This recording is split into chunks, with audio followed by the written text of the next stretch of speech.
Bonsoir à toutes et à tous. La France attend les décisions d'Emmanuel Macron. Ce sera demain à la même heure. Voyons d'abord les mesures qui se profilent. Voyons aussi ce rapport sur l'état de la crise. Il révèle que le président français fait mieux que beaucoup d'autres dirigeants face au Covid. C'est le professeur Didier Pittet qui l'a rédigé à la tête de la mission indépendante. Il donnera aussi des conseils pratiques. Nous parlerons du roman qui fait événement. Le brun et le rouge montrent comment une présidente d'extrême droite prend le pouvoir en 2025. Et puis nous recevons le philosophe qui suscite les passions, Michel Onfray, et pour ses partisans, une nouvelle voix du peuple français. Pour ses adversaires, il est un populiste. Il s'exprime aussi sur le Covid et sur la maladie. Il avait lui-même survécu à l'infarctus et à l'AVC, et il en a fait un sujet de réflexion. Nous sommes à 24 heures de l'interview très attendue d'Emmanuel Macron. On pourra la suivre sur TF1, France 2 et ici même sur LCI. Les questions sont ouvertes sur un possible couvre-feu, sur les restrictions de déplacement, sur de possibles confinements locaux, sur l'extension aussi du port du masque. Tout cela pour l'instant sous forme éventuelle. Voici les mesures envisagées, envisageables. Elles sont résumées par Alice Pittet. Bonsoir. Bonsoir Darius. Vous êtes spécialiste des épidémies, président de la mission indépendante. Votre regard sur le moment, d'abord, le poids de la responsabilité demain pour Emmanuel Macron, pour les politiques, c'est un moment très particulier. Oui, c'est un moment très particulier parce qu'on le voit bien, n'est-ce pas? On est dans une situation où on a une reprise de l'épidémie. Elle n'est pas française, elle est européenne. On la voit dans tous les pays. Et on voit dans tous les pays des discussions par rapport à des actions, qu'elles soient locales ou plutôt générales. Je crois que c'est important, c'est un moment très important. On va détailler dans un instant les mesures envisagées. Si on regarde les derniers chiffres, leur ampleur est tout de même très considérable, notamment les hausses en réanimation, la hausse des cas en général. On va les voir s'afficher ici. D'abord, le nombre de personnes actuellement en réanimation pour le Covid-19 en France. On voit cette reprise. Alors, c'est beaucoup moins pour l'instant qu'en mars, avril, mai. Mais c'est le problème des courbes exponentielle. Oui, c'est que la courbe n'est pas encore exponentielle. Elle l'était, vous l'avez vu au début de en mars, on voit très bien, c'est une exponentielle. Là, on voit que c'est une reprise, elle est relativement linéaire. Et évidemment, ce dont on a tous peur, c'est que au fond, elle devienne exponentielle. Et il faut essayer au contraire de l'atténuer. Mais comme on le sait, ce qui se passe maintenant, c'est au fond ce qui s'est passé il y a 2 à 3 semaines. Donc on a toujours un retard. La courbe est un retard et on est en retard par rapport à la courbe, ça c'est sûr. Votre rapport fait événement aujourd'hui, c'est une mine de renseignements sur la gravité de l'épidémie. Il faut bien voir aussi les chiffres inédits que vous donnez sur la comparaison avec les grippes. On est très loin de la période où on parlait de grippette. On voit maintenant vraiment, pour tous les pays, dont la France, à quel point, voilà, c'est le dernier pic qui est là, qui s'affiche. Oui, le Covid tue dans une proportion très considérable. Oui, tout à fait. Donc, nous avons dû, pour cette mission qu'Emmanuel Macron nous a confiée, en nous demandant de comparer à l'international, il fallait comparer ce qui est comparable. Et pour comparer ce qui est comparable, on essaie de regarder non seulement la mortalité, mais l'excès de mortalité. Et pour cela, on l'a regardé dans toute une série de pays. Et la grippe annuelle, même si elle est variable d'année en année, certaines années, elle tue davantage que d'autres, eh bien, c'est un des éléments très importants. Et on a dû revoir année après année, ensuite faire des moyennes. Je vous passe les détails techniques, Darius. Et puis, malgré toutes ces moyennes, on réalise évidemment que le pic Covid, qui est à la fin sur ces courbes que vous avez vues, il est considérable dans tous les pays, en fait. D'où la nécessité de réagir. Alors, prenons ces mesures dont on parlait en ouverture qui sont envisageables ou envisagées. D'abord, un couvre-feu à partir de 20h ou de 22h. Qu'est-ce que ça changerait ? Alors, d'abord, je crois qu'il faut qu'on s'entende sur le mot couvre-feu. Parce que, par exemple, si on décide, on a déjà discuté ici de la différence entre les restaurants, les bars et puis à l'extrémité, les discothèques. N'est-ce pas ? Le risque est amplement au moins 10 à 100 fois plus élevé quand on passe du restaurant au bar et probablement encore 1000 ou 10 000 fois plus élevé quand on passe à la discothèque. Donc, si on décide, par exemple, de fermer les restaurants à 23 heures pour que ces restaurants ne deviennent pas des bars où le risque est plus élevé, on ne parle pas d'un couvre-feu. Un couvre-feu, c'est un état dans lequel on interdit aux gens de se promener à partir d'une certaine heure. Et oui, bien entendu, tout ce qui diminue les interactions sociales, donc Je vous rappelle, ça n'est pas le virus qui circule, c'est les gens qui circulent avec les virus. Chaque fois que les gens circulent avec le virus, on peut imaginer que le risque augmente. Mais maintenant, il faut le faire. Si on le fait, c'est seulement pour des raisons évidentes dans certains endroits où effectivement l'épidémie paraît ne pas être sous contrôle. Deuxième hypothèse demain, des protocoles renforcés pour les traçages. Alors c'est déjà le cas dans les restaurants, c'est une des mesures que vous préconisiez. Est-ce que ça peut même être étendu aux familles, aux fêtes de famille? On prend vraiment les registres, on est prêt à rappeler les gens dès que des cas se présentent. On peut l'imaginer, bien entendu, parce que ça facilite le traçage. Et tout ce qui facilite le traçage, tout ce qui nous aide à finalement mieux comprendre la chaîne de transmission est un plus, Darius. Donc, c'est évident qu'on peut l'imaginer. À Genève, vous le savez certainement, ou je ne sais pas si vous continuez à suivre de près l'activité genevoise, mais à Genève, justement, le ministre de la Santé a dit qu'on allait demander des listes de présence dans les réunions familiales à partir d'un certain nombre. Ça n'est pas encore en vigueur, mais c'est en discussion. Autre hypothèse, les limitations de déplacement, y compris pour les vacances prochaines à la Toussaint. À ce sujet, le porte-parole du gouvernement, Gabriel Attal, s'exprimait sur RTL.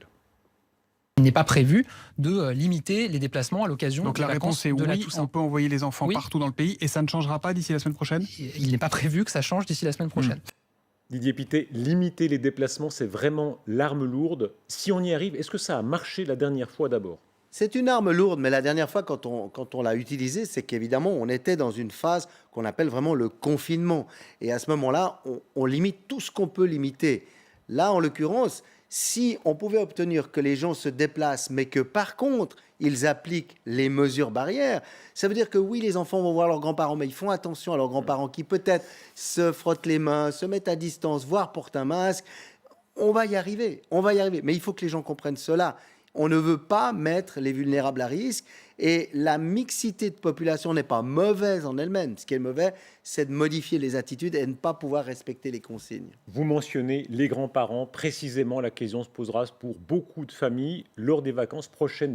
Alors écoutez, nous ne sommes pas dans cette mission conseiller permanent d'Emmanuel Macron. Il en a plein, il a beaucoup d'autres personnes et il en jugera lui-même. Mais je crois que ce qui est évident, et on l'a entendu dans le reportage magnifiquement, c'est la responsabilisation. Chacun est responsable. Soyons tous responsables. Et évidemment, nous sommes responsables de nos grands-parents, de nos parents peut-être. Et donc, cette séparation des générations, elle doit être simplement respectueuse. On ne va pas les séparer, on va simplement les respecter mieux. Je crois que c'est ça le mot-clé. On entend justement dans les familles des gens qui commencent à évoluer, qui disent par exemple le port du masque, ça paraissait martien en d'autres temps, mais même dans la famille, oui, davantage dans les fêtes de famille, ceux qui sont un peu plus fragiles, porter le masque, ceux qui se sentent un peu moins bien, porter le masque. Il faut le faire. Alors je crois qu'en famille restreinte, on ne change pas nos habitudes, sauf quand quelqu'un est peut-être symptomatique ou quand il a peut-être rencontré quelqu'un de symptomatique. Et là, on doit prendre cette distance sociale, hygiène des mains, et puis de temps en temps le masque, bien entendu, si on est trop proche. Mais je pense que oui, c'est quelque chose qui peut entrer dans les mœurs. On verra que ça aidera beaucoup pour pallier aussi à l'épidémie de grippe. Par contre, quand on est en famille réunie, comme on voit sur ces images, là, il faut peut-être cesser ce genre de situation pour quelque temps, être en famille, mais respecter les consignes. Jusqu'où aller? Les Italiens ont franchi un cap. Hier, ils disent recommandation de ne pas inviter plus de 6 personnes chez soi. Le ministre de la Santé voulait même aller plus loin. Il voulait que les policiers puissent entrer dans les appartements pour vérifier. C'est possible qu'on en arrive là? C'est aller vraiment loin. C'est aller vraiment loin. C'est possible qu'on en arrive là. Je crois qu'il ne faut pas exagérer avec la police. Je crois que chacun est responsable. En Australie, aujourd'hui, ils sont en train de faire des réunions maximales à 5, mais de 2 familles, de 2 couples seulement. Vous ne pouvez pas être 3 familles différentes. Il y a toute une sorte de règle. Il n'y a pas de magie là derrière. La magie, ce serait que chacun puisse respecter les consignes, hygiène des mains, distance sociale. Je le disais, vous faites l'événement avec ce rapport d'étape de la mission indépendante sur la gestion du Covid. On va voir le premier graphique qui est extrêmement parlant. C'est la première évaluation de cette ampleur sur le travail qui a été accompli par les autorités françaises. Ça tient dans ce graphique, c'est le nombre de jours au-dessus de 1 mort Covid sur 1 million d'habitants. Et on voit très bien que la France, au fond, s'en tire plutôt bien. Elle est assez bien placée dans le palmarès. Tout à fait. La France est tout à fait bien placée. L'Autriche, la Suisse, l'Allemagne font mieux, légèrement mieux. La France est intermédiaire.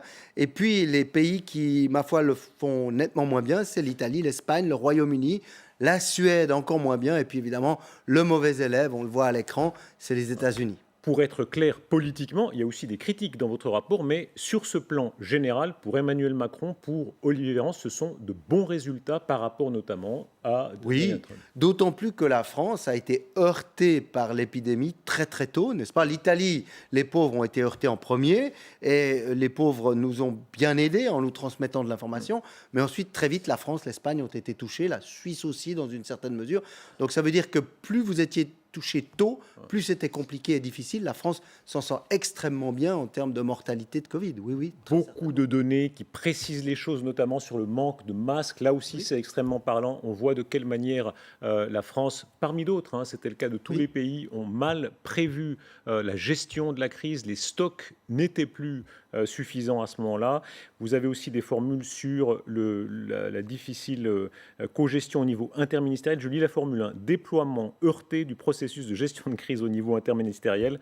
En bon français, c'est quoi? En bon français, c'était le bordel difficile. Un peu, c'est ça. J'aurais pas osé, Darius, mais c'est difficile. C'est difficile de gérer en interministériel. Tous les pays se sont exposés à cette problématique. Comment est-ce que vous faites la pesée d'intérêt, n'est-ce pas? Et c'est ça qui est compliqué. Au début, la gestion, elle est vraiment verticale. Le sanitaire décide, mais très vite, c'est en interministériel qu'il faut arriver à trouver des solutions, des pesées d'intérêt. C'est important de le bien comprendre. Pour conclure, leçon générale, premièrement, la France s'en est plutôt bien tirée quand on fait la grande comparaison internationale. Ça, c'est la nouvelle frappante de votre rapport. Tout à fait. Peut-être que la population ne l'a pas compris comme ça, mais oui, la France s'en tire extrêmement bien. Deuxième point saillant, c'est le risque économique, qui est aussi un risque pour la santé. C'est très bien souligné, le risque d'un appauvrissement de la population, donc d'une santé moins efficace.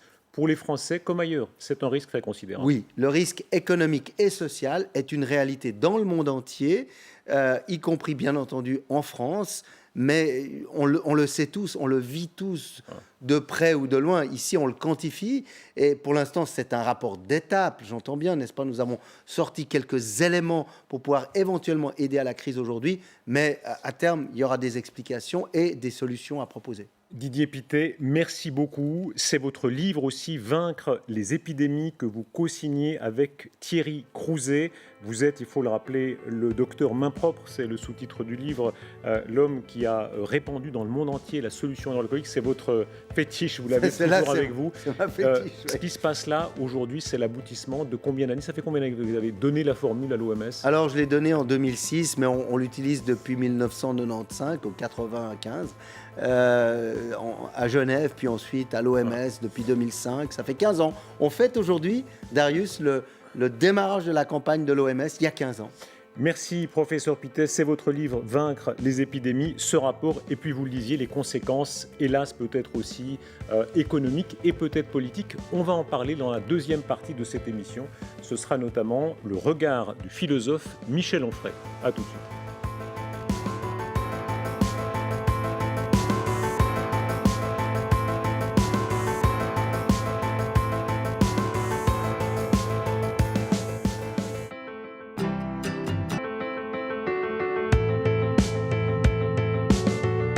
Revenons à l'actualité, à ses conséquences politiques. La crise du Covid, on l'a dit dans la première partie, a été plutôt bien gérée par la France en comparaison internationale.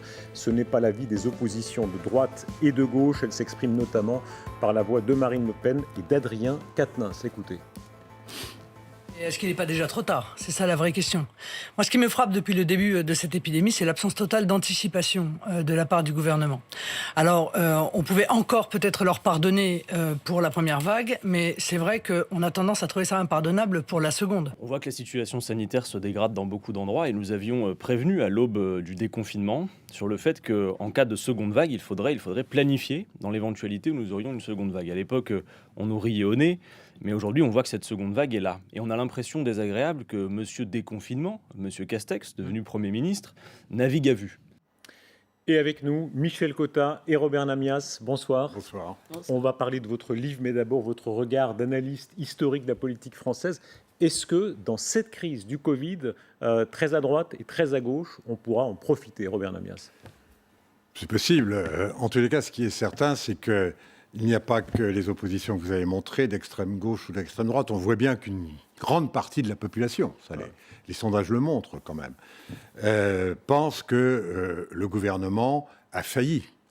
Moi, je ne porte pas de jugement, mais c'est une réalité d'opinion. Et donc, je pense qu'effectivement, cette crise du Covid a surrajouté au délitement de la société française. Loin de créer un consensus autour de ce qu'il faut faire pour combattre le virus, ça a ajouté encore à l'éclatement de la société française. Michel Cotta, comment vous expliquez ces différences? À votre place, le professeur Pittet, à l'instant, disait comparaison à l'international, la France a bien fait. Ce n'est pas la perception de beaucoup de Français. Oui, c'est parce que d'abord les Français sont un peu de rouspéteurs, mais c'est vrai que quand on fait la différence avec l'Italie, où un Premier ministre arrivant sans aucune expérience arrive à avoir l'unanimité des Italiens derrière lui, peut-être par sa sévérité d'ailleurs, mais là on voit très bien que la crise, de toute façon, elle sera pas seulement sanitaire, elle sera aussi sociale. Et ça, les crises sociales, c'est quand même... Et en plus, c'est une crise paralysante pour le pouvoir. Donc, de toute façon, le pouvoir ne pourra jamais en tenir, de se dire, voilà, on a été les meilleurs. Voilà, c'est comme ça. Vous signez ce livre d'histoire-fiction très fort, Le Brun et le Rouge, où vous racontez une sorte de scénario catastrophe. Il a été écrit avant le Covid, n'est-ce pas? Est-ce que le Covid rajoute à ce scénario possible crise économique, donc crise politique, et puis les extrêmes qui flambent? Oui, parce qu'il a été écrit pendant et après la crise des Gilets jaunes. Je ne sais pas si cette crise est terminée, mais enfin vraisemblablement, en partie en tous les cas. Ce qui demeure, par contre, c'est les raisons qui ont poussé à cette crise, et notamment à ce qui s'est passé dans la rue, à ces violences, etc. Il était évident déjà à l'époque que, d'un côté, le Rassemblement national, que moi, délibérément, je continue d'appeler le Front national. Et Pourquoi? de l'autre côté... Pourquoi est-ce que vous Pourquoi? gardez Parce que l'ancien nom je pense qu'il n'y a pas de différence de nature, ni de contenu politique, ni de projet politique entre le Rassemblement national et, comme aujourd'hui, c'est à la mode de porter des masques, on porte un masque, mais le Rassemblement national ne fait que masquer le Front national. Et il ne faut jamais oublier les racines du Front national, ce qui d'ailleurs alimente largement notre livre. On a beaucoup comparé avec les années 30. Encore une fois, si on dit scénario catastrophe, on se dit, voilà, crise de 1929 qui amène des extrêmes. Est-ce que ça fait partie de votre vision possible? Alors, pour dire la vérité, on a dans notre livre considéré que le coronavirus était une période fermée, que c'était entre parenthèses. Bon, on verra si c'est entre parenthèses dans le quinquennat. Oui, la crise est toujours... on voit dans notre livre à quel point... Tout commence très bien dans cette élection donc d'une jeune présidente d'extrême droite, enfin qui ne s'appelle pas le Front National, qui ne s'appelle pas le Mouvement National. On n'a pas donné la les France vrais noms, d'abord. évidemment. On voit bien comment tout commence bien par une alliance donc entre le brun et le rouge sur le point de vue social. La retraite à 60 ans, 1800 euros de salaire minimum et tout ça. On sent bien que ça commence bien. Et puis on voit comment, quand même, le diable est derrière tout ça, je veux dire. Comment les manipulateurs sont à leur tour manipulés. Et on arrive au 4 mai 2025. Charlotte Despenoux, c'est la candidate d'extrême droite, 50,3%. Pour y arriver, parce qu'on a beaucoup dit peut-être, pour y arriver, pour vraiment qu'une candidate d'extrême droite soit présidente, qu'est-ce qui se passerait, d'après vous? Écoutez, d'abord c'est un roman. Ouais. Ensuite, c'est un polar. Ouais. Et c'est un polar auquel on croit, c'est-à-dire que c'est un polar qui se lit vraiment comme un polar. Il y a des meurtres, qui en l'occurrence sont des attentats, il y a des rebondissements à chaque chapitre, et ça se lit comme un polar. Il faut beaucoup de scandales, il faut beaucoup d'affaires, ça ne se passerait pas aussi simplement Absolument. que ça. Ouais. Mais bon, ce polar et cette fiction sont écrits à partir d'une réalité qui est une réalité qui peut-être ne se produira jamais, mais qui est possible aujourd'hui. Qui n'était pas, il y a encore 10 ou 15 ans, qui est possible. C'est-à-dire l'arrivée au pouvoir de l'extrême droite. Mais moi, je pense que l'extrême droite doit remplir 2 conditions pour arriver au pouvoir. Si jamais un jour elle y arrivait. Ce que nous ne souhaitons pas. On a écrit le livre parce qu'on ne le souhaite pas. On pourra le comprendre quand on vous lit, oui. Un, c'est que ce ne soit pas Marine Le Pen la candidate. Moi, je pense que Marine Le Pen, de toute façon, quoi qu'il arrive, paie une image, notamment une image d'incompétence depuis 2017, qui fait qu'elle ne peut pas être une candidate gagnante. Alors, Robert Namias, je vous interromps parce que arrêtons-nous à Marine Le Pen, parce qu'évidemment, voilà, c'est le scénario, c'est une fiction, mais en même temps, il s'agit bien d'elle. Elle a progressé depuis, et elle a progressé dans les chiffres, dans la réalité des chiffres. Oui. Revoyons une archive de 93, et puis on en discutera ensemble. Dans quelle mesure est-ce qu'elle a progressé? Robert Namias, si on se fait l'avocat des gens du Front National devenus Rassemblement National, franchement, elle a évolué? Écoutez, elle a évolué, mais enfin, ce qui compte, ce sont les faits d'aujourd'hui, les discours. Et de ce point de vue-là, le discours, contrairement à tout ce qui a été dit autour de la dédiabolisation, le discours reste un discours d'extrême droite, qui est un discours protectionniste, anti-européen, qui aujourd'hui a adapté son projet à une politique économique qui serait théoriquement de gauche, d'où la deuxième condition. Je vous disais qu'il y a deux conditions pour que l'extrême droite l'emporte. C'est que ce ne soit pas Marine Le Pen. D'ailleurs, notre présidente à nous, c'est un personnage composite. C'est un personnage composite qui est plutôt autour de la droite dure, Marion Maréchal, Robert Ménard, Collard et quelques autres. Mais la vérité, c'est que la deuxième obligation pour gagner, ce sera l'appui de l'extrême gauche. Alors, on voit bien toutes les convergences qu'il y a. Vous avez passé tout à l'heure à la fois Marine Le Pen et Quinténas. Bon, alors d'un côté, à l'extrême gauche, on nie ces convergences. À l'extrême droite, on fait plutôt le baiser de la mort, c'est-à-dire au contraire, on les assume et on les affirme.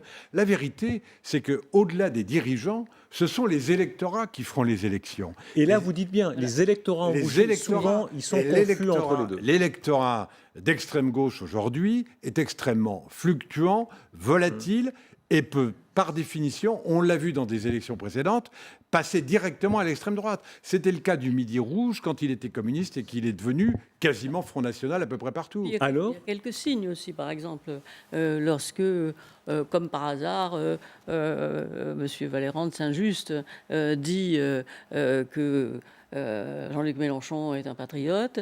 Lorsque Jean-Luc Mélenchon lui-même dit que Marine Le Pen fait des progrès vers la République et la démocratie, c'est vrai qu'on a trouvé autour de ça un semblant de possibilité. Je suppose que l'interlocuteur qui nous suit dira peut-être Michel le Onfray, contraire. Michel Onfray dira sûrement peut-être notre point le de vue. contraire. Diversité. Mais en tout cas, nous avons effectivement basé, d'ailleurs ça s'appelle comme ça, le rouge et le brun, basé notre livre sur la compatibilité, dans un premier temps, justement, la compatibilité complète entre l'extrême gauche et l'extrême droite. J'ajoute que pour Marine Le Pen, on n'a pas choisi le personnage de Marine Le Pen, justement, parce qu'elle nous paraissait donc trop marquée. En revanche, il faut effectivement un petit peu d'allure libérale, à l'extrême droite. Or ça, c'est difficile, le paquet est difficile à ficeler, mais en tout cas, s'il y avait ça, oui, c'est possible. Est-ce qu'il y a eu une utilité, du Rassemblement national? Comme certains disent, il y a eu une utilité du Parti communiste français pendant tellement d'années. Il titillait un peu sur la gauche pour avoir plus de droits pour les ouvriers. Certains disent que cette puissance tribunicienne du Rassemblement national pour être plus sensible à certains sujets comme la sécurité. Vous avez raison, le Parti communiste a perdu cette fonction tribunicienne. Elle l'a perdue depuis très longtemps. Elle l'a perdue d'ailleurs, on l'a bien vu en banlieue, et au profit de la droite et au profit de l'islam. Donc il y a effectivement cette fonction tribunicienne qui maintenant est assurée depuis longtemps par Marine Le Pen, moyennant quoi son langage quand même, et on l'aperçoit en ce moment, où elle est quand même dans une phase ou d'attente ou en tout cas de division de son mouvement. Le langage de Marine Le Pen est effectivement rebondi d'ailleurs. On le voit même sur le Covid.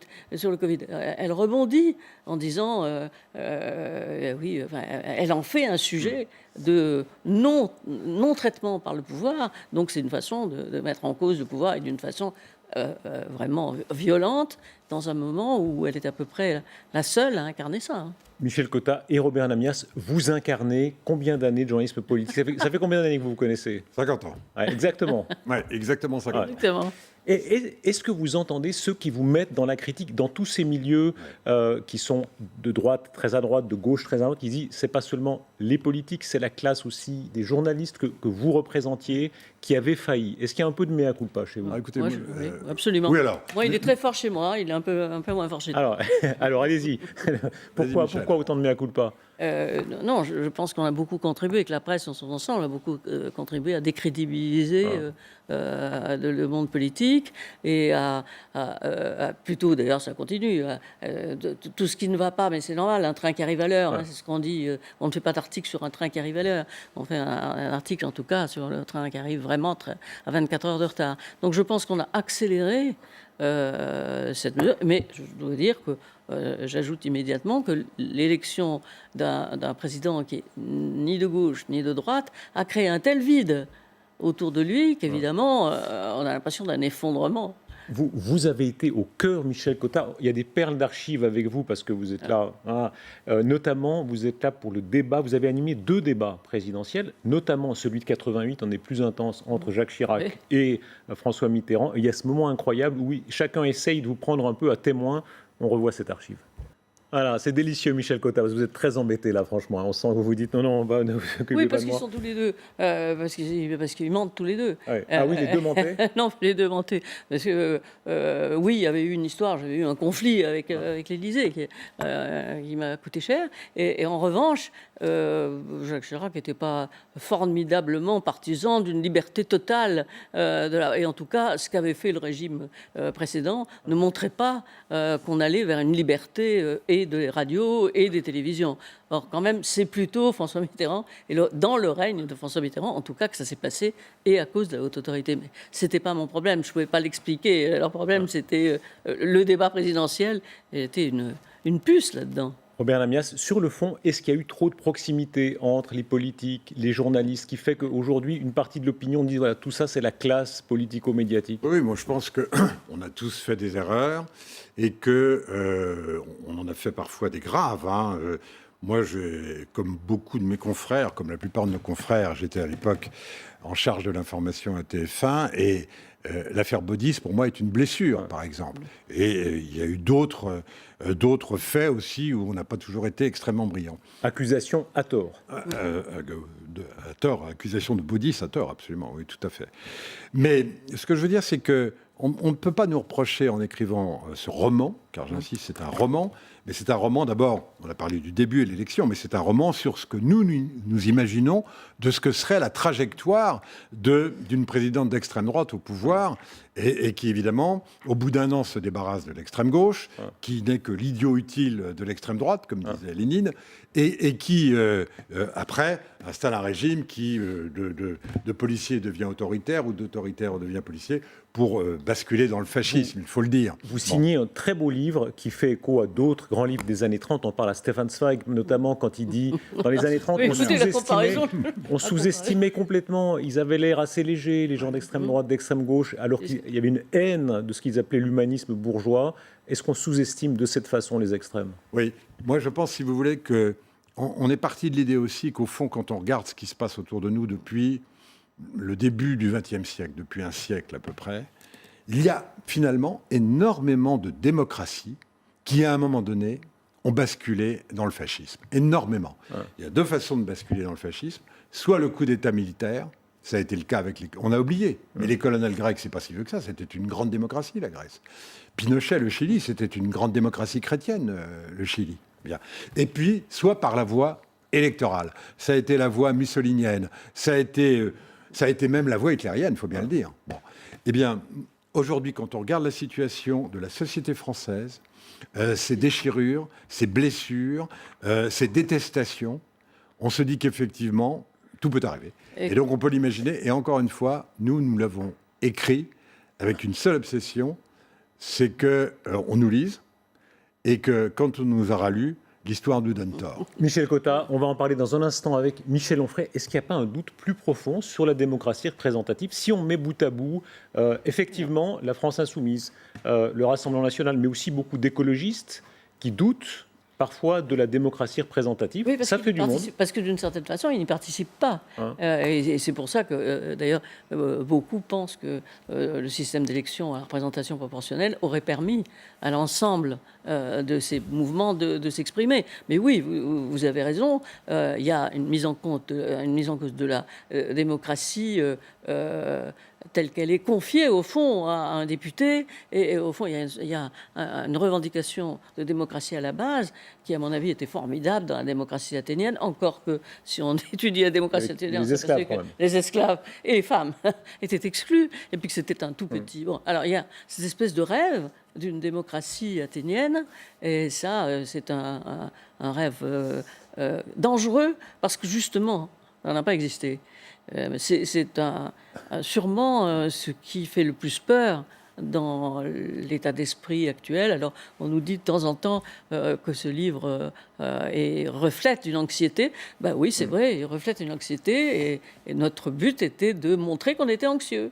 Merci beaucoup, Michel Cotta, Robert Namias. Votre livre, Le Brun et le Rouge, aux éditions Robert Laffont, on vous lira. Merci beaucoup. Merci infiniment. Et nous recevons donc maintenant un homme qui exprime un point de vue différent sur les sentiments populaires, Michel Onfray, philosophe qui suscite les passions, populiste, dangereux selon ses adversaires, voix du peuple selon ses partisans. Il signe La vengeance du pangolin, en lien évidemment avec la crise du Covid. Michel Onfray, bonsoir. Bonsoir. Vous avez le point de vue du philosophe sur la crise sanitaire, la crise économique, on va en parler très largement. Si on prend d'abord votre livre, La vengeance du pangolin, voilà, ce personnage dont on a tellement parlé, qui serait à l'origine de la transmission du virus, quand on le regarde comme ça, nous regarder du fond des âges, parce qu'il vient de très loin, qu'est-ce qu'il nous dit d'après vous ? D'abord, c'est une plaisanterie, la vengeance du pangolin, parce que j'explique qu'effectivement, il n'y a pas de vengeance à proprement parler, que c'est une façon d'en sourire. Je pense que le travail du philosophe, c'est de remettre tout en perspective et dans des longues perspectives. C'est-à-dire qu'on peut effectivement dire, bon voilà, il y a le virus, on peut en parler bien sûr, mais d'où vient-il ? Comment a-t-il été produit ? Qu'est-ce qui fait que cet animal qui pourrait en être le porteur puisse infecter la totalité de la population de la planète ? Et là, on est obligé de se poser des questions du genre la déforestation, le fait que les animaux ne sont plus dans les villes et les hommes dans les campagnes, je veux dire, et les hommes dans les villes, mais qu'on mélange tout, c'est-à-dire qu'on met des hommes dans la forêt, des animaux dans la cité, qu'on mange ces animaux, qu'on se fait blesser par eux, que on appelle ça des zoonoses, c'est-à-dire que les maladies qui sont dues aux animaux passent aux hommes et qu'on a une infection planétaire. Il y a toujours eu, il y a eu les grandes pestes, ça n'attendait pas la mondialisation. Ah non, mais on peut parler de la grande peste aussi si vous voulez, et à ce moment-là, on aura d'autres leçons. Qu'est-ce qui fait qu'elle démarre ? On ne sait pas comment elle démarre. Qu'est-ce qui fait qu'elle s'arrête ? On n'a pas trouvé de médicaments et elle s'arrête aussi. Donc c'est une réflexion sur le vivant, et effectivement, un virus, c'est du vivant. Cette incertitude de la médecine, on va parler politique, mais d'un point de vue vraiment beaucoup plus général, est-ce que ça vous a frappé, le fait que les médecins eux-mêmes, souvent, étaient tellement désarmés ? Écoutez, on prête une phrase à Georges Canguilhem, qui est un philosophe et un médecin. Il disait « La médecine est un art au carrefour de plusieurs sciences ». D'abord, c'est une idée, une formule de Bergson, mais c'est une idée extrêmement intéressante. C'est-à-dire que quand vous êtes malade, vous allez voir un médecin, vous n'allez pas en voir 10, et le médecin vous dit ce que vous avez, vous faites attention à ce qu'il vous dit, il y a une prescription, vous prenez les médicaments. Peut-être que d'ailleurs, vous n'auriez pas pris les médicaments, vous auriez été soigné et guéri tout de même, et vous dites « Oh, c'est un bon médecin ». Mais si vous avez fait l'expérience d'aller voir un deuxième médecin, vous avez eu 2 avis. Un troisième médecin, un troisième avis. Et donc, vous avez des gens très bien, puis des gens très mauvais, puis des gens très nuls, puis des gens qui sont excellents. Il se fait aujourd'hui qu'avec l'ère de la post-vérité, et puis les chaînes d'information continues, où il faut qu'il y ait toujours du monde à parler, eh bien, si vous avez mis à parler sur un plateau et à dire et à raconter, si vous mettez 50 médecins sur un plateau, la plupart du temps, vous aurez une quarantaine d'informations différentes. Mais donc, on est perdu. Chaîne ou pas chaîne, les médecins avaient des avis très différents. Les médecins ont parfois changé d'avis. Ils se sont contredits eux-mêmes. Ils l'avouent eux-mêmes. On ne savait pas. Voilà, c'est vieux comme le monde. Vous avez vécu ça à l'intérieur parce que vous avez subi un infarctus, un AVC, et vous dites que ça n'était pas des anecdotes dans votre parcours. Ça a beaucoup compté dans votre réflexion, y compris philosophique. Oui, bien sûr. Vous parlez de cet AVC. Il y a quand même 5 médecins qui sont passés à côté de cet AVC. Et il a fallu qu'un 6e puisse me dire non, ça s'appelle vraiment un AVC, c'est un AVC que vous faites depuis 8 jours. Et 5 sont passés à côté. Et quand j'ai fait cet infarctus, c'est qu'il a fallu effectivement trouver une pharmacie associée vraiment. Et là, j'ai eu une personne qui m'a dit non, pas grand-chose, elle avait juste fait un petit accident, etc. Moi, je dirais même rien du tout. Un autre qui m'a dit tout, jusque les bêta-bloquants, etc. Donc, refaisons-nous à cette idée que que la science n'est pas ce qu'elle prétend. Je pense que dans 2 siècles ou 3 siècles, on rira de notre médecine comme on rit aujourd'hui de celle de Molière. Oui, méfiance. Vous citez Molière précisément, la fameuse formule de Sganarelle, hein, monsieur est même impie en médecine. Vous êtes impie, pas seulement en religion, vous êtes athée tout à fait déterminé, Oui. mais aussi très impie en médecine. Hein. Vous dites prudence. Oui. Enfin, c'est un athéisme généralisé, c'est-à-dire qu'il n'y a pas ni Dieu ni maître, d'une certaine manière. Et mettez un X à Dieu et un S à maître. Et en même temps, quand on voit votre critique très dure de la gestion de la crise du Covid par la France, c'est une des lignes directrices de votre livre, on a l'impression que c'est en contradiction avec ce qu'on indiquait au début de cette émission. On va voir ce graphique que le professeur Pittet présentait tout à l'heure, qui montre finalement que la France s'en est pas si mal tirée, que ça a été évolutif. Hein. C'est un bon facteur parce que c'est le patient atteint de Covid par million d'habitants, et puis on voit que la mort et le temps sont en jeu, et que la France, par comparaison avec les États-Unis, avec l'Italie, etc., s'en est pas si bien tiré. Est-ce que là, parfois, suspension du jugement, vous révisez votre jugement ? Pas du tout, c'est-à-dire qu'on fait dire ce qu'on veut aux chiffres. Vous savez, en Union soviétique, ils avaient aussi des tableaux pour vous expliquer que tout allait bien, ils avaient des graphiques, ils avaient des courbes. C'est pas tout à fait l'Union soviétique ici. Non, je dis pas ici, mais je dis simplement que j'ai vu sur les plateaux des gens qui venaient même parfois avec leur ordinateur et qui expliquaient et qui montraient des courbes, et on disait « Ah, si la courbe le dit, c'est que c'est vrai ». Simplement, quand on fait de l'épistémologie, c'est-à-dire la philosophie de la science, et qu'on se demande quelles questions ont été posées, par qui, quand, comment, de quelle manière, qui a été testé, est-ce que les chiffres sont les mêmes, si vous dites, voilà, depuis 10 mois, mais on testait comment il y a 10 mois, comment est-ce qu'on teste aujourd'hui, et là vous vous dites, les mêmes données peuvent être interprétées tout à fait autrement, et je pense que vous avez d'abord une thèse, et qu'ensuite vous allez chercher des chiffres en prétendant que la thèse est confirmée par les chiffres. Quand même, Michel Onfray, est-ce que vous avez un peu révisé votre jugement ? Le temps passe, et effectivement, au début de votre livre, il y a la crise des masques. On voit que la mondialisation ne fonctionne pas bien parce qu'on n'a pas de masques, parce qu'ils manquent, parce qu'ils viennent de Chine, etc. Aujourd'hui, tout de même, l'Europe a dégagé ce plan gigantesque de 750 milliards. Les masques arrivent, de Chine d'ailleurs. Ça marche assez bien, tout le monde a des masques. Malgré tout, la vieille Europe ne s'en tire pas si mal pour l'instant. Je ne sais pas ce que vous appelez s'en tirer bien, puisque actuellement on est en train de se dire probablement couvre-feu. On est dans un vocabulaire guerrier. Moi, je rapporte dans ce livre-là que le 28 janvier, sur un plateau de télévision, ici même d'ailleurs, j'avais fait savoir que si la Chine confinait, c'est qu'il y avait vraiment des problèmes planétaires, que la Chine n'est pas du genre à confiner une ville de plusieurs millions d'habitants s'il n'y a pas vraiment des problèmes. Et j'avais dit dès le départ qu'il fallait une stratégie et que cette stratégie, elle aurait évité probablement les propagations. Donc aujourd'hui, je n'ai pas revu ma position. Je pense toujours que depuis que le libéralisme fait la loi, depuis 1983, depuis que Mitterrand s'est converti au libéralisme, dans les hôpitaux, c'est l'argent qui fait la loi, c'est plus la santé publique. Et qu'est-ce qu'on découvre ici, là, par exemple pourquoi est-ce qu'il y aurait un couvre-feu ? Il y aurait un couvre-feu simplement parce qu'il ne faut pas que les cas montent, pour une raison bien simple, c'est que si les cas montent, les hôpitaux vont être engorgés. Qu'est-ce qu'on va découvrir avec des hôpitaux engorgés ? Que notre médecine est en mauvais état, que nos hôpitaux sont en mauvais état, qu'on a des gens extrêmement performants, mais à qui on demande des performances de travail qui ne sont pas possibles et pas pensables. C'est un problème politique. C'est pas seulement un problème de santé. On utilise la santé juste pour nous dire nous n'aurons pas les moyens de vous accueillir tous, donc restez chez vous. Il ne nous faut pas une quantité de malades qu'on ne pourra pas accueillir, simplement parce que l'hôpital est, mesdames et messieurs du libéralisme, dans cet état parce que vous l'y avez mis depuis 1983. Tout est comparaison. Vous savez très bien qu'on a davantage envie quand même de se faire soigner, malgré tout ce que vous dites, à Paris ou à Marseille ou à Berlin, qu'aux États-Unis, sans assurance maladie, à Los Angeles, ou bien en Russie ou en Chine, dans des systèmes où on ne sait pas très bien la vérité. Franchement, si vous aviez le Covid, là, vous préférez aller où vous faire soigner ? Ah non, mais moi, je vois très bien comment ça fonctionne dans ma campagne en Normandie. Vous savez, si vous avez un problème dans mon petit village natal de Chambois, 500 habitants, eh bien, vous allez pouvoir prendre votre téléphone, il va falloir taper 1, puis 12, puis 42, puis 57, puis attendre, puis ça va sauter, il va falloir recommencer. Vous aurez finalement un rendez-vous dans 6 mois, parce que c'est dans 6 mois qu'on vous accueillera si vous avez un pépin de santé, vous avez 6 mois pour mourir. Donc la santé française, c'est ça. Alors bien sûr, si vous avez un copain, vous en avez, moi aussi, la plupart du temps, on appelle un copain, qui nous obtient un rendez-vous, parce que ça veut dire quoi ? Médecine à 2 vitesses, médecine de riches, médecine de pauvres. Cette médecine-là, elle n'est pas défendable. Alors évidemment, si vous me dites au Nigeria, ça se passe quand même beaucoup moins bien, je vous dirais, vous avez raison. Mais ceci dit, ça pourrait se passer mieux en France, parce que tout ce qui a été détruit, c'est la même chose avec l'université, c'est la même chose avec l'école, tout ce qui a été détruit parce qu'on a dit, mais c'est l'argent qui va faire la loi, eh bien aujourd'hui nous le voyons dans sa pleine nudité. Michel Onfray, vous êtes un intellectuel très brillant. Est-ce qu'il n'y a pas quand même un peu d'idéologie là ? Parce que vous savez très bien qu'aucun pays du monde n'allait construire des services de réanimation avec des milliers de lits en prévision d'une épidémie qui a lieu tous les 100 ans. y a une forme chez vous de jusqu'au boutisme. On a l'impression que vous voulez montrer que les démocraties européennes fonctionnent mal. Non, mais gouverner, c'est prévoir, ça se dit beaucoup. Pourquoi est-ce que d'un seul coup, on nous dit, finalement, on n'avait pas prévu, on ne savait pas.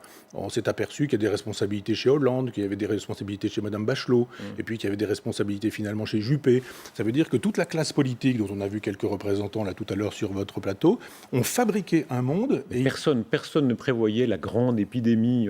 Quand vous êtes un chef de l'État, vous savez que les épidémies, il faut les prévoir. Et puis, il arrive un jour où ça ne se fait pas avec vous ou sous vous, mais suivant votre précédent, mais que ça en fait partie. Le réchauffement climatique aujourd'hui contribue à la fonte du permafrost, et on sait qu'on y retrouve des virus et des bactéries. Quiconque ne se prépare pas à cette guerre-là n'est pas digne d'être un chef d'État. Quand on vous lit, on a quand même l'impression que vous êtes très très critique sur les démocraties occidentales modérées ici, avec parfois beaucoup d'indulgence pour des régimes durs. Il y a cette page incroyable où vous dites « liberté de la presse ». Et vous dites « attention, la France a reculé de 2 rangs », ce qui est vrai. Mais vous dites « ah, la Chine, ah, l'Iran ». Vous savez très bien que là-bas, on risque beaucoup plus comme petit problème de carrière. On risque la mort, on risque... Expliquez-moi, j'ai dit « ah, la Chine » quoi ? Oui, vous dites on critique la Chine, on critique l'Iran, alors que la France aussi a reculé. Mais vous savez très bien que c'est pas du tout le même ordre de grandeur. Ne laissez pas croire que je dis qu'en Chine et en Iran, ce serait formidable. Je dis pas ça, Je dis juste que quand nous nous trouvons en 32e position et qu'après 2 années d'Emmanuel Macron, nous nous trouvons en 34e position, nous avons reculé. Je dis, la liberté de la presse, c'est pas extraordinaire. Vous savez très bien que les risques ne sont pas les mêmes en France, en Allemagne ou autre, et on ne va pas se faire tuer, pendre, comme ça peut être le cas en Arabie Saoudite ou autre. J'entends bien, mais ça ne veut pas dire pour autant que parce qu'on ne risque pas une balle dans la tête, on ne risque pas la mort sociale.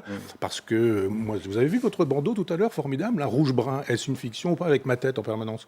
Michel Onfray, rouge. Non, mais ça, on annonçait votre idée, ça n'a rien à voir. À moins que vous vous sentiez visé. Ça n'avait rien à voir. Non, je dis, chacun comprendra. Je veux dire, il y a toutes ces espèces de messages qu'on fait passer en permanence. Alors moi, je suis un rouge-brun, je suis effectivement, je suis Doriot, etc. Bon, évidemment, ça s'appelle une mort sociale, d'une certaine manière. Vous allez me dire, vous pourriez, en Turquie, vous seriez dans une prison, et peut-être en Chine, vous auriez une balle dans la tête. C'est vrai, mais ça ne veut pas dire... Michel Onfray, vous n'êtes pas vraiment privé de télévision. Non, j'entends bien, mais vous savez, la télévision, il y a des gens à qui on déroule un tapis rouge à la télévision, on leur dit vous êtes formidables, vos beaux livres, etc. Puis il y en a d'autres, ils viennent, et on leur dit dites-nous que vous n'êtes pas nazi, dites-nous que vous n'êtes pas fasciste, dites-nous que vous n'êtes pas pétiniste. Je n'ai pas posé cette question-là. Je ne dis pas vous, alors, je dis simplement à la fin, vous dites bon, moi j'ai passé ma soirée, ou mon entretien, puisque je ne vais pas parler de vous, à dire que je n'étais pas celui qu'on annonce en permanence. Michel Onfray, si on entre dans votre raisonnement, qu'est-ce qui se passe d'après vous dans les démocraties occidentales européennes ? Est-ce qu'il y a une forme de déclin ? Ah oui, ça me paraît évident. J'ai écrit un gros livre qui s'appelle Décadence.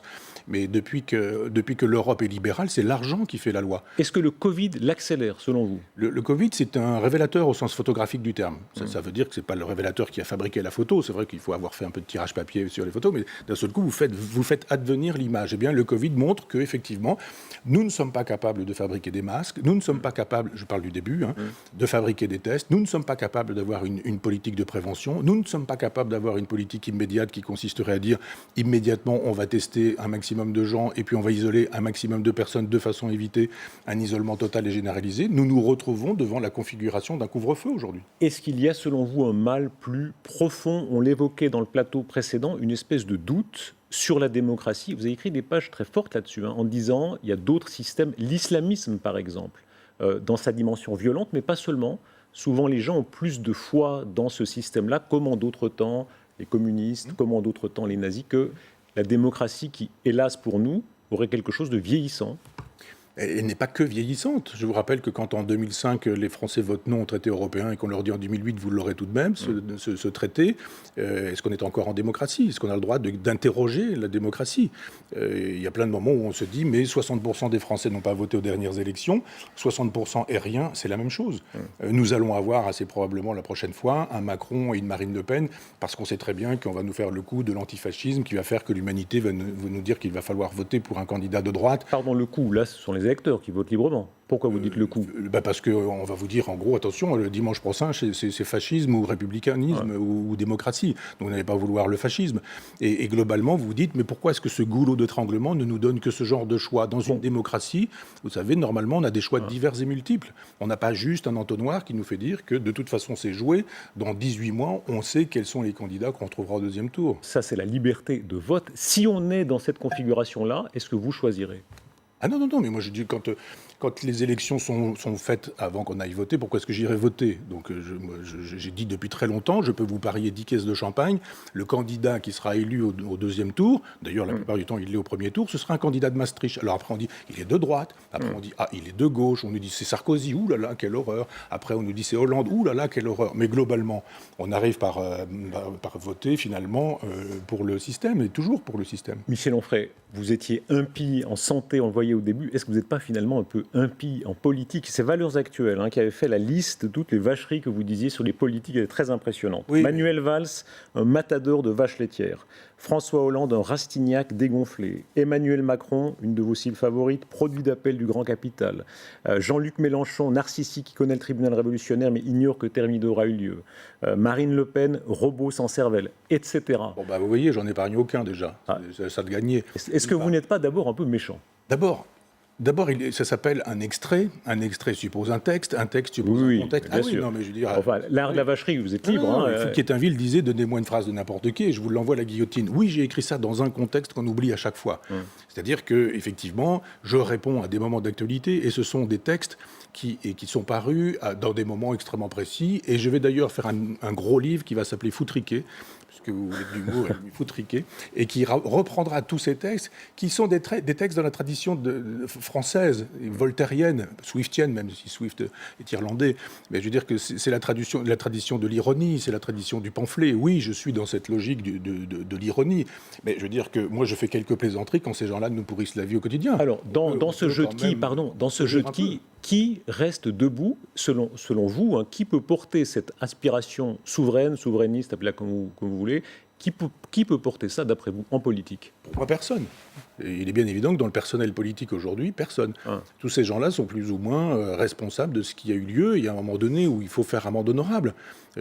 Tous ces gens-là ont rendu possible le système maastrichtien, donc très bien. Et est-ce qu'il n'y a pas dans ce tous mauvais, je ne suis pas en train de vous traiter de Doriot, c'est l'allusion que vous faisiez au début sur Doriot, petite frappe fasciste, communiste puis fasciste. Non, mais effectivement, quand on renvoie comme ça tout un personnel politique, est-ce qu'il n'y a pas quelque chose de dangereux, comme dans les années 30, où il y a une dérive, où tout système parlementaire, tout système parlementaire est déclaré suspect? Il est suspect. Je n'ai pas besoin de le déclarer suspect. Vous avez Marine Le Pen est à 40% au deuxième tour des élections présidentielles et elle a combien de députés? Elle a un sénateur, je crois, et combien de députés? 2 ou 3 ou je ne sais quoi. Le Parti communiste qui est à 2%, à peu près comme le Parti animaliste, en a combien? 20%. Combien est-ce que vous avez de chauffeurs de taxi à l'Assemblée nationale? Combien est-ce que vous avez de femmes de ménage, d'ouvriers agricoles, de maçons? Je ne dis pas... Bouygues. Oui, mais quels systèmes sont meilleurs d'après vous quand on a vu l'Union soviétique? Je vais vous répondre. Effectivement, vous me posez la question de l'homme providentiel. Moi, je pense que c'est le peuple qui est providentiel. C'est pas l'homme qui est providentiel. Cette façon toujours un peu religieuse de dire il nous tombera du ciel une espèce de divinité qui va régler le problème en un coup de cuillère à peau, parce que nous sommes dans une grande tradition jacobine. Moi, je pense que c'est le peuple qui a le pouvoir, et que si le peuple s'en empare en disant « mais nous pouvons fabriquer des écoles, des coopératives, des mutualisations, des banques qui soient vraiment populaires, nous pouvons ici et maintenant fabriquer une révolution en les laissant jouer à la politique politicienne dont on sait très bien qu'elle ne change pas vraiment beaucoup la vie quotidienne des gens les plus simples, les plus pauvres et les plus modestes. » Michel Onfray, si on résume tout, est-ce qu'il n'y a pas chez vous une forme de pessimisme fondamental? Beaucoup de gens, peut-être pas tous, mais beaucoup de gens se disent on vit quand même mieux en 2020 en termes de longévité, d'espérance de vie. On est mieux soigné malgré tout ce que vous disiez au début qu'il y a 50 ans. On voyage beaucoup plus qu'il y a 50 ans. Vous parlez très bien de votre mère, femme de ménage. Il y a des générations entières qui vivaient dans une condition très difficile, qui vivent quand même beaucoup mieux. Est-ce que vous entendez tout ça? J'entends que vous me tenez le langage de la quantité. Et moi, je vous parle de la qualité. C'est bien aussi la quantité, quand il faut vivre. C'est pas très grave de vivre jusqu'à 110 ans quand on a vécu 40 ans en légumes, par exemple, ou quand on est dans des EHPAD où on est infantilisé. J'ai vu l'autre jour une dame dans un reportage qui avait un nounours et qui... Il y a plein de gens qui vivent très bien à 90 ans, en pleine forme. On avait Ginette Kolinka à votre place, elle a 95 ans, est en pleine forme. Formidable. Mais c'est pas le cas de tout le monde. Je dis simplement que quand on prend un chiffre en nous disant, vous savez, vous prenez le salaire le plus élevé en France, je ne sais qui est le plus riche de France, puis vous prenez le salaire le plus bas, vous faites le total, vous divisez par 2 et vous dites en France, la moyenne est de temps, ça nous fait une belle jambe. Eh bien, c'est la même chose quand vous dites l'espérance vie augmente. Mais pourquoi faire de cette vie-là? Les anciens sont jetés dans des mouroirs. vraiment regarder, on n'est plus capable de les accompagner, de s'en occuper, de leur laisser une place dans la famille, de faire de telle sorte que nous fassions ce qu'ils ont fait pour nous et ce que d'autres vont faire après nous, etc. Moi, je vois plutôt la disparition de la qualité de la relation, et vous me parlez de la quantité de l'espérance vie. Après, on pourrait reprendre sur les questions de la santé, et je pourrais... Mais je vois que vous avez d'autres questions. Non, est-ce que c'est la fin de la grande espérance, d'une grande espérance démocratique? Montesquieu, Voltaire qui disait, voilà, les biens, la circulation des biens, oui, les masques qui viennent de Chine, oui, les produits qui font le tour de la Terre, mais aussi les idées, les personnes, c'est petit à petit le progrès, vous n'y croyez plus? Là encore, je ne sais pas ce qu'on appelle le progrès, pour le coup. Je ne crois pas qu'il en aille d'un progrès quand on envoie les personnes âgées dans les EHPAD, comme on dit, pour ne plus dire les maisons de retraite. Ça n'est pas un progrès pour moi. Alors si on passe de la 4G à la 5G en disant formidable, dans les campagnes, on va pouvoir recevoir les chaînes en information continue dans les coins les plus reculés, quel type de progrès formidable on connaît ces temps-ci. Moi, je crois au progrès, mais je crois au progrès dans l'humain, dans l'humanité, et nous ne faisons pas vraiment beaucoup d'efforts pour aller dans ce sens-là, dans ce sens de ce progrès-là. Michel Onfray, continuons la conversation, mais on va convier Samira El Gadir. Elle s'occupe des vérificateurs pour TF1 et LCI, et on est au cœur de la discussion parce qu'au fond, est-ce que ça va moins bien ou est-ce que ça va mieux? Il y a dans vos livres, dans vos textes, cet argument sur une forme de pauvreté qui aurait augmenté pour beaucoup de Françaises et de Français. Et ça, c'est vrai que c'est une question qu'on se pose très souvent. Samira El Gadir, d'abord, est-ce qu'effectivement, il y a eu dans une grande partie de la population française un appauvrissement? Oui, c'est très clair dans les chiffres. Regardez avec moi ce premier chiffre, 1 063 € par mois, ça c'est le seuil de pauvreté en France. Donc c'est le seuil en dessous duquel on est donc considéré comme pauvre. En 2008, pendant la précédente crise économique, 13,2% des Français vivaient en dessous de ce seuil de pauvreté. 10 ans plus tard, ce taux il est monté à 14,8%. Ça représente plus de 9 millions de Français, comme vous pouvez le voir. L'autre indicateur intéressant à observer, c'est le nombre de bénéficiaires des minima sociaux. Prenons le RSA, par exemple, d'après les caisses d'allocation familiale que j'ai eues tout à l'heure au téléphone. Il a été versé en mars dernier à près de 2 millions de personnes. Donc là, on est avant la crise sanitaire, et ce chiffre déjà il est en hausse. C'est bien, ça ne va pas s'arranger avec la crise, avec les pertes d'emploi, les pertes de revenus, avec le chômage partiel, et puis toutes ces familles, on le sait aujourd'hui, modestes, qui pouvaient bénéficier de la cantine scolaire, elles ont dû du jour au lendemain payer 3 repas par jour pour toute la famille. Résultat, là aussi, le nombre de demandes pour l'aide alimentaire a augmenté de 20 à 25%. En fait, la crise, Darius, elle a affaibli tous ceux qui n'avaient déjà pas beaucoup, à savoir les ménages modestes, les intérimaires, mais aussi les jeunes. Je vous donne un dernier chiffre.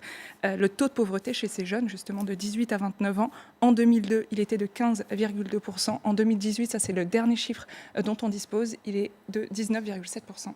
Alors tout de même, si on va plus large, si on regarde les générations par rapport à nos grands-parents, à nos arrière-grands-parents, est-ce que là quand même, il y a un progrès significatif? Alors là, c'est vrai, si on se situe à une échelle beaucoup plus large, on peut faire un bond en arrière. Il y a 50 ans, dans les années 70, effectivement, le revenu médian en France, regardez, c'est intéressant à observer, il était de 827,80 €. En 2018, il y a 2 ans, donc, il était de 1 771 €. Donc oui, il y a du progrès, oui, et on a des logements de meilleure qualité, on est mieux couvert par les assurances, on peut communiquer à tout moment, mais tout ça, ça a un coût, ça s'appelle les dépenses contraintes, et aujourd'hui, les dépenses contraintes, eh bien, elles pèsent beaucoup plus dans notre budget, à commencer par le logement. Aujourd'hui, le logement, il représente près de 27% du budget des ménages. Il y a 30 ans, les Français y consacraient à peine 20% de leur budget. On le voit aujourd'hui, les loyers, les prix à l'achat explose dans les grandes villes notamment, et plus on est pauvre, plus on est isolé, plus ça pèse dans notre budget. D'ailleurs, c'est peut-être ce qui explique en partie que beaucoup de jeunes retournent vivre chez leurs parents ou y restent.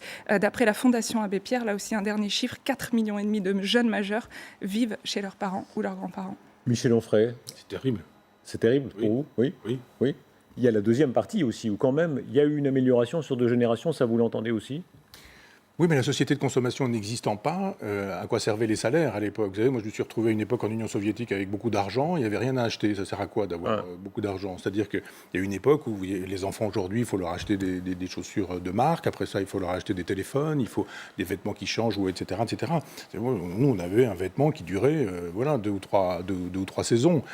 C'est pas comparable. Je veux dire, dans une société de consommation, quand les salaires sont bas parce qu'il n'y a rien à consommer, il y a un certain type de pauvreté, mais il y a une frugalité idée heureuse, d'une certaine manière. Aujourd'hui, il y a un désir considérable qui n'est jamais satisfait. On désire toujours plus qu'on ne peut satisfaire. Mon père on était pauvre à la maison, mais je veux dire, on était riche parce qu'on ne désirait pas au-delà de ce qu'on pouvait s'offrir. C'est ça la vraie richesse. Est-ce que pour vous, les écologistes portent ça aujourd'hui ? Oui, certains disent des choses extrêmement intéressantes. Quand il s'agit de politique politicienne, de fabriquer un candidat pour les présidentielles, de savoir si on va s'allier à la droite ou à la gauche, tout ça me fatigue. Mais chez les écologistes qui ont vraiment un sens de l'écosophie, pas seulement la nature, pas seulement la planète, mais le cosmos, donc la planète dedans, et cette idée que l'écologie, ça se vit, c'est pas seulement un programme politique, c'en est un, mais ça se vit. Et moi, j'ai de l'admiration pour les gens qui vivent selon la décroissance, selon les principes de la décroissance, ou de gens qui estiment que les petits gestes au quotidien, finalement, ça fait un engagement, et l'engagement, c'est une pratique. Et moi, je préfère les gens aux engagements modestes, pratiques et concrets, plutôt que les grands théoriciens qui ne font rien, puis qui parfois font même le contraire. Est-ce que ça vous amène à être même de ceux qui disent « au moins le Covid aura changé notre vie » ? On entend ce discours-là. Non, on ne peut pas dire ça. Je veux dire, ça a tué des gens, ça tue des gens. Ça laisse des gens dans des états pas possibles. Enfin, on sait bien qu'il y a des traces, qu'il y a des gens qui ont définitivement perdu un certain nombre de facultés. On ne peut pas prendre ça à la légère. On ne peut pas dire qu'il y a du bien dans ce genre de situation. Nous évoluons de toute façon, je ne dis pas que c'est un progrès, mais nous évoluons dans le sens d'une espèce de planétarisation, de gouvernement planétaire. On va vers le transhumanisme aussi. Et il y a des gens qui sont là embusqués. Alors, on va dire que je suis un complotiste, mais il y a des gens qui sont là embusqués en se disant « formidable, si seulement on pouvait accélérer le télétravail, et bien on va pouvoir vendre de la 5G, et puis si on pouvait vendre un certain nombre d'autres choses, on va le faire, on va en profiter. » Ça, c'est le commerce, ça existe aussi. Il y a aussi les embusqués anti-croissance qui disent « formidable, la croissance va baisser, moins de trajets en avion ». Embusqué pour embusquer. Oui, alors après, posons vraiment la question du trajet en avion. Qui fait des trajets en avion ? Pourquoi ? Pour quelles raisons ? Etc. Pourquoi est-ce que y a des gens qui ont le droit de polluer sans problème, quand vous avez vraiment un porte-container incroyable qui pollue autant que la totalité du département de l'Aisne pendant 15 jours, pendant 15 ans, je veux dire, ceux-là, ils peuvent continuer à polluer, pendant qu'un paysan qui, lui, roule avec un vieux diesel va se trouver verbalisé parce qu'effectivement, il est en train de percer la couche d'ozone. Il y a simplement 2 poids, 2 mesures, et je pense que si vraiment on veut arrêter la pollution là où elle est, eh bien, on devrait arrêter de taper sur les gens les plus simples et les plus modestes. Il y a des vrais gros pollueurs dans l'industrie française. Gens simples et modestes qui voyagent aussi beaucoup, ça s'est beaucoup démocratisé, et qui sont les premiers souvent à voyager. Oui, et je ne suis pas de ceux qui disent « les vieux, restez chez vous, il y en a marre », ou de ceux qui disent « les vieux, vous n'avez qu'à crever, avec le Covid, laissez la place ». On a quelques philosophes qui manifestent dans ce genre-là. Oui, les personnes âgées ont le droit de faire du bazar dans les avions pour aller se chauffer leurs vieux os aux Antilles, parce que ça peut trouer la couche d'ozone, mais finalement, ils ont travaillé, ils ont économisé, ils ont bien le droit à un peu de loisir. Il n'y a pas que les riches qui ont le droit de prendre les avions en première classe pour aller voir une exposition à Venise ou une documenta à Cassel. Quand on vous entend, Michel Onfray, est-ce que vous n'êtes pas plus contradictoire que ce qu'il y paraît parfois, franchement ? Exemple à l'instant ? Non, moi je vois une cohérence, c'est le souci des petits, des humbles, des sans. Je ne vois pas pourquoi. J'ai vu BHL sur un plateau il y a quelque temps, lui il roule en jet privé, il n'y a aucun problème. Et puis d'un seul coup, ce sont ces gens-là qui nous diraient que les vieux, ils n'ont qu'à laisser la place, ça suffit bien maintenant, après tout. Hein. Et puis les vieux, ils restent chez eux. C'est pas ce qu'il dit en l'occurrence. Non, mais tous ces gens qui nous disent il faut accepter qu'on vive normalement avec le Covid. Le Covid ne tue jamais que des vieux qui ont fait leur temps. Donc les vieux qui ont fait leur temps, c'est l'EHPAD ou rien du tout. Ils peuvent m'embêter parfois dans des avions parce qu'ils font beaucoup de bruit, ils applaudissent au décollage ou à l'atterrissage ou ce genre de choses. Et alors, ils ont le droit de se reposer, de se détendre, de penser un peu à eux aussi. Michel Onfray, vous parliez de l'enfance, on parlait de votre mère. Il y a une scène que vous vous rappelez souvent, c'est votre mère, femme de ménage, qui reçoit un petit paquet avec les restes de ses patrons, qui dit, voilà, on les aurait jetés à la poubelle si on ne les avait pas donnés. Ça vous a marqué. C'est quoi ? C'est la lutte des classes. Il y a toujours une lutte des classes, d'après vous ? Plus que jamais. Vous avez donné des chiffres formidables. Je veux dire que quand moi, là où j'habite, je vois des gamins passer en mobilette, livrer des pizzas à 11h du soir. Comment voulez-vous faire des études dans de bonnes conditions dans ces cas-là ? Vraiment. Il y a des enfants qui ont des bons studios dans les bons quartiers, dans les bonnes villes, et qui, eux, n'ont pas de problème. Et en même temps, est-ce qu'il y a mieux que le système libéral quand on compare l'histoire de la planète, les démocraties libérales, par rapport à ce qu'a fait l'Union soviétique, par rapport à ce qu'ont fait beaucoup d'autres systèmes qui ont essayé d'autres voies ? Est-ce que ce n'est pas le meilleur système à l'exception des autres ? Vous savez, moi, quand j'étais en terminale, on avait un prof d'histoire qui nous disait il y a deux économies, il y a le capitalisme et il y a l'Union soviétique. Et donc, très bien. Moi, c'était l'époque où je lisais Proudhon. Et quand on me demandait de choisir entre l'Union soviétique et les États-Unis, je dis non, ni l'un ni l'autre. Regardez, Proudhon, il fait une proposition tout à fait particulière. Oui, il y a mieux que le libéralisme. Le capitalisme est indépassable. On n'a pas le temps de s'exprimer là-dessus, mais le capitalisme est indépassable. C'est l'art de produire des richesses avec de la rareté. Mais le libéralisme, c'est le marché qui fait la loi. Le marché, quand il fait la loi dans l'hôpital, vous voyez ce que ça donne. Michel Onfray, dernier mot, réaction à l'actualité immédiate, c'est des choses qui se confirment pour un couvre-feu dans les jours prochains, couvre-feu pour donner un coup d'arrêt à l'épidémie de Covid. Alors, les réactions vont se multiplier ce soir dans tous les camps. Quelle est la vôtre ? Et ça me paraît évident qu'on est obligé d'arriver à ce genre de choses. On est dans un pays catholique. Vous qui connaissez les pays protestants, ça ne se passe pas du tout de la même manière. Quand vous avez une espèce de civisme, les gens se disent entre Dieu et moi, c'est la ligne directe. Et j'ai intérêt à faire attention, même s'ils ne croient pas en Dieu, donc en Suisse ou dans les pays scandinaves. Les catholiques, il y a toujours un curé entre deux. Donc vous pouvez toujours mentir, trahir, tromper, 3 pater, 2 ave, des indulgences, vous payez, et puis au ciel, on arrangera ça avec Dieu. Et je pense qu'il y a effectivement un incivisme qui fait que les gens se comportant tellement mal que de temps en temps, on est obligé de dire on vous a laissé faire, vous vous êtes mal comporté, hélas, on va être obligé de passer à la vitesse supérieure. Merci Michel Onfray pour cette explication, y compris religieuse. Hein. On ne se refait pas, voilà. C'était l'école, vous étiez chez les bons pères, n'est-ce pas ? Oui. Voilà. Et on vous lira Michel Onfray, La vengeance du pangolin, chez Robert Laffont. Je vous rappelle cette information, donc couvre-feu 20h, 22h. On va en parler dans un instant avec Julien Arnaud dans Le Grand Soir. En attendant l'interview du président de la République demain et une édition spéciale que nous vous proposerons ici même dès 20h. Merci de nous avoir suivis. À demain.